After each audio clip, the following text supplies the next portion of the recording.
It is Monday morning, November 11th, 2019, and it's time for the Monday News Brief.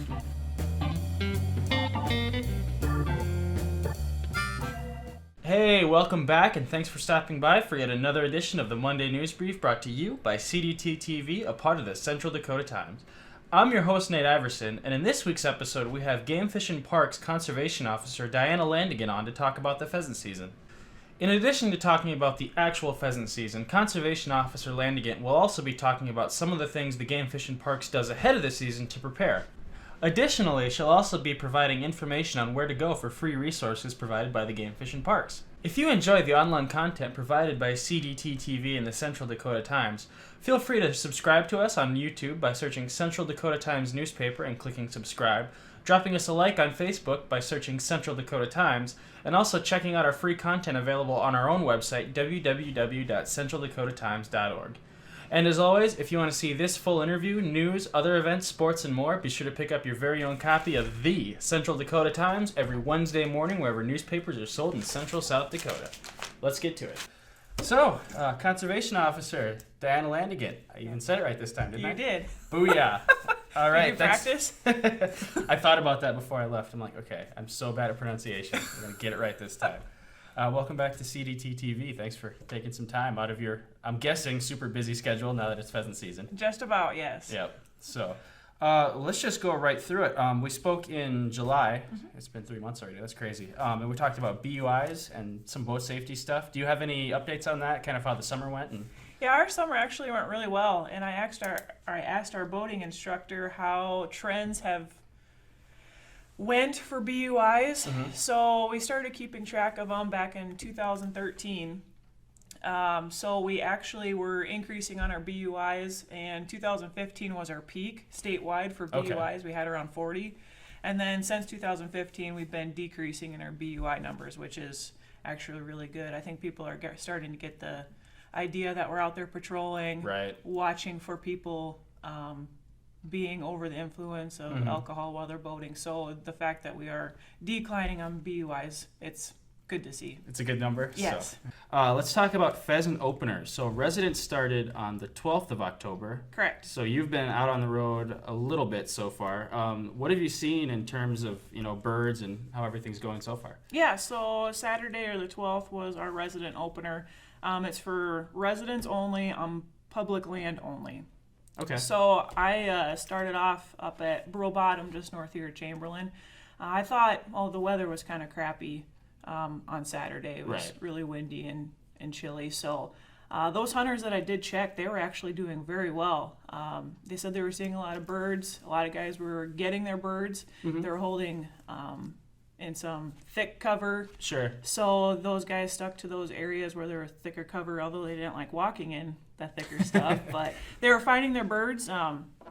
Sunday was a little bit nicer.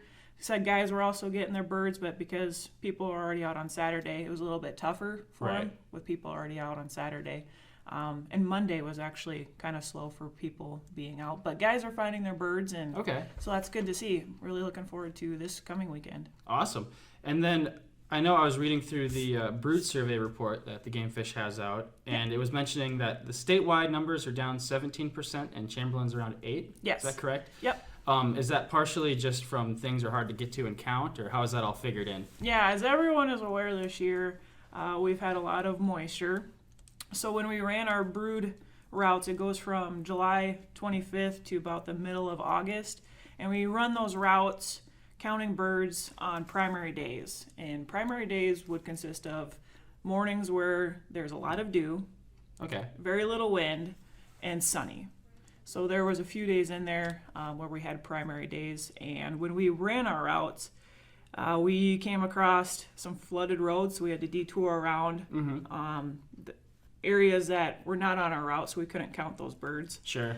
And then a lot of our ditches were flooded, so our birds aren't going to be coming out onto the road where there's already flooded ditches. So where we would normally see birds in pastures, we hadn't, because they're not going to be where the water is. So that made it a little bit more difficult. But talking to landowners, from what I'm seeing out there, our numbers are looking a lot better than they were last year. Mm-hmm. Even though it says we're down 8% in the Chamberlain area, I'm very optimistic for coming up this weekend for our bird numbers. Sure. And then I suppose it's probably difficult to count too, just with the amount of cover.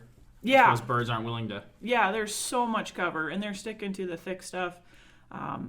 Obviously, with the farmers, with them not being able to plant their fields, those birds thrive on areas where there's a lot of weeds. Okay.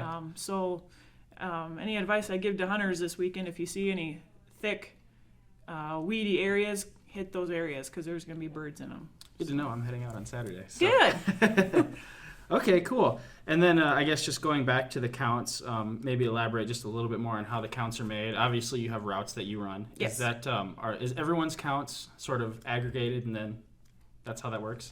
So these routes were developed, I don't remember how long ago, but for as long as we've been doing our brood routes and as long as our survey's been coming out, they're 30-mile routes in primary pheasant habitat areas. Okay. So I have my 30-mile route in northern Breaux County, and we also have one in southern Breaux County. So they're 30-mile routes during, when pheasants are, starting to be decent size. Sure. So we're able to count those chicks. So as we're driving these routes, we keep it under 20 miles an hour, drive really slow, starting at sunrise when those birds are out on the road drying off from the evening or overnight when there's a lot of dew, so they're drying off on the roads in the mornings. So we just count the number of broods and then any roosters that we see, and then we also count brood size. So if there is a brood, we count how many are in that brood and then how old they are. Sure. Okay. So, yeah. All right, cool. And then in addition to taking these counts and all sorts of other good stuff, what other things does the Game Fish and Parks do to prepare for the pheasant season? There's a lot that we do. Of course, I'll mention it right now. We have our hunting and trapping handbook. Okay. We have our rules and regulations. This is where our season dates are set, times of when people can go out and hunt.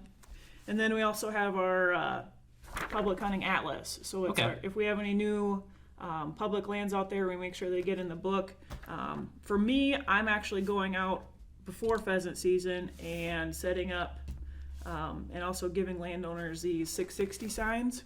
Okay. So I have a lot of landowners that have cattle next to their farm places or in pastures. So these 660 signs, when I hand them out, the landowners or I put them up next to these areas where if road hunters are hunting the road, they have to stay 660 feet or 220 yards away from any house, school, church, or livestock. Okay. So that's really important to do ahead of time before Sure. pheasant season. So. And then I guess maybe this is a good time too to plug the app. Also has atlases. Yes. And that's really cool. It's got the colored zones even, so you can see everything where you're at. And so if you guys don't want to carry around this big book, so every public land that is in this book is on our app.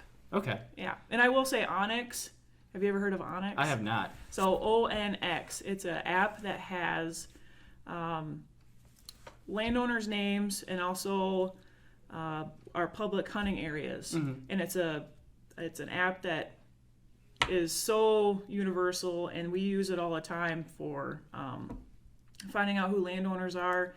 If people want to go on, see a primary piece of pheasant hunting area, they can find out who that landowner is, go get permission, and also the public boundaries for where to go hunt. So it's a very universal app.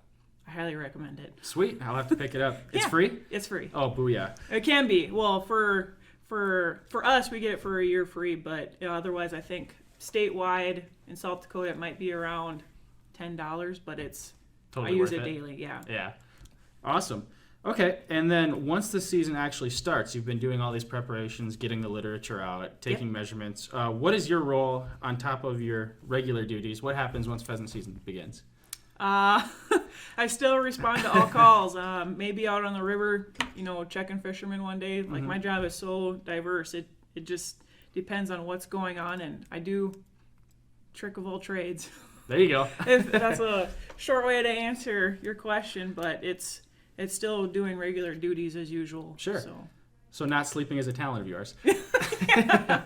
Yeah, definitely. All right, awesome. So obviously there's going to be a lot of people in the state and there's obviously going to be a lot of in-state residents out hunting, when the pheasant season begins for everybody. What are some of the really simple mistakes that you see people make all the time that they could correct to make things easier for basically everybody? Sure. So first thing I will suggest is getting a hold of the hunting and trapping handbook and familiarizing yourself with the rules and regulations. First being what time shooting hours start. So for the first week of hunting season, shooting hours start at noon Central Time. Okay.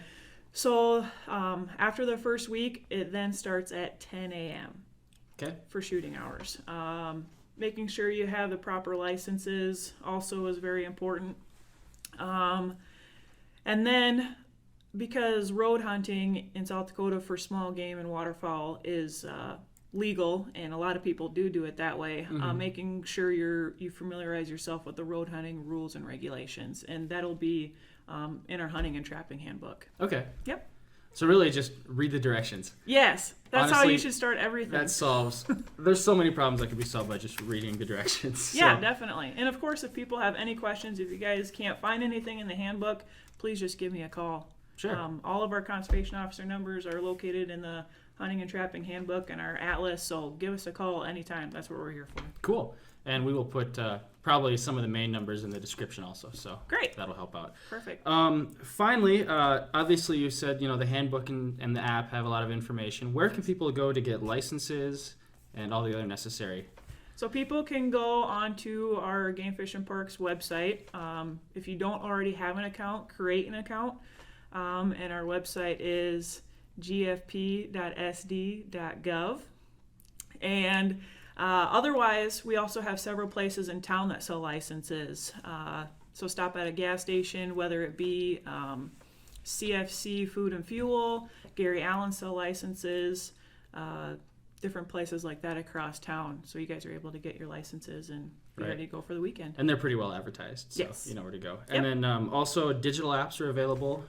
Yes. With the app as well, so yes. You can just have your phone handy and that. Yeah. The great thing about our app, too, it has the sunrise and sunset times, because when you're, obviously for this first week, it starts at noon. Mm-hmm. So if you guys want to know what time sunset is, it's right on the app as soon as you pull it up. Also has our public lands on our book. Okay. So, yeah. And you can also pull up your license. So if you have a conservation officer stop and check your license, you can pull it right up on that app. Sweet. That's slick. That really concludes everything I have to ask you. Do you have anything else you'd like to add before we wrap it up? Because this is a unique year, and we have a lot of roads that are flooded and closed, I just ask people to be safe when they're out on the roads and traveling. If the water looks too deep, please don't drive through it. That's the only unique thing about this year when people are traveling the road. So please be safe. Cool. So check all the thick areas for birds. Yes. Avoid flooded roads, yes. And read the directions. Yes, and Perfect. Get your license. Awesome. Sounds good. Hey, Officer Landegent, thank you. Yeah, thank you. Thanks again for stopping by and joining us for another edition of the Monday News Brief brought to you by CDTTV, a part of the Central Dakota Times.